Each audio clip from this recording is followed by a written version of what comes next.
Question है, two thin metallic spherical shell of radius r1 and r2 is greater than r1 are placed with their centre coinciding a material of thermal conductivity. दो spherical shell इस तरीके से दे रखे हैं, इनके बीच में thermal conductivity जिसका k है, इसकी रेडियस है r1 और ये रेडियस क्या है r2 है।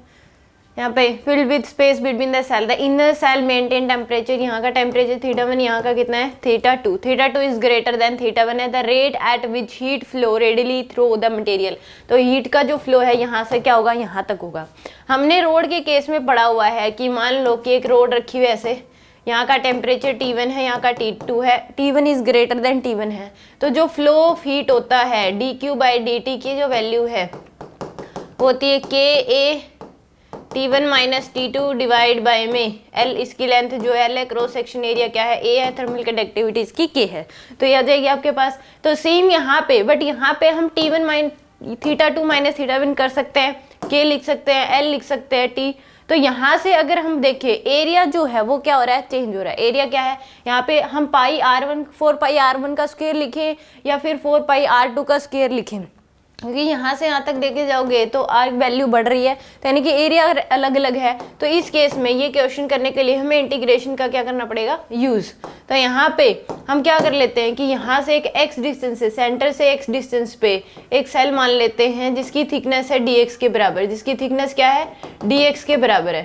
अब ये देख लेंगे इस dx की थिकनेस में से जो हीट फ्लो होगी और हम इंटीग्रेट कर देंगे उसको, तो यानी कि dQ/dt इक्वल टू के, ए की जो वैल्यू है वो क्या हो जाएगी, स्फेरिकल सेल जो हमने मानी उसका एरिया क्या हो जाएगा 4πx², ये आ जाएगी आपके पास, इंटू में θ2 माइनस θ1 डिवाइड बाय लेंथ जो होती है, जो हीट का फ्लो होता है उसके परपेंडिकुलर जो लेंथ होती है, यानी कि ये क्या है dx, तो ये लेंगे हम यहाँ पे।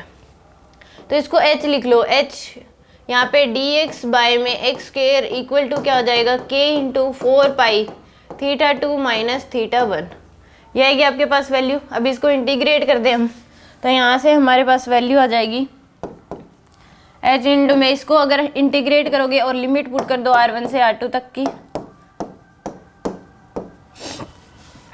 ये आ जाएगी आपके पास यहाँ से।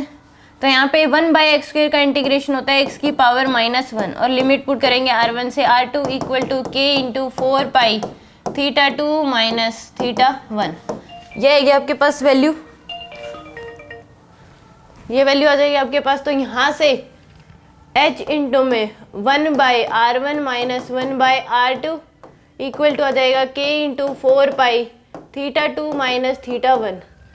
तो यहाँ से h इंटू में एलसीएम ले लो r1 r2, तो आएगा r2 minus r1 equal to k into 4π θ2 minus θ1। तो यहाँ से h की वैल्यू आ जाएगी k 4π r1 r2 divide by r2 minus r1 into θ2 minus θ1। तो ये वैल्यू आ जाएगी आपके पास, यानी कि आंसर जो होगा k into 4π r1 r2 divide by r2 minus r1 θ2 minus θ1। तो यहाँ से सी ऑप्शन क्या होगा इसका करेक्ट होगा।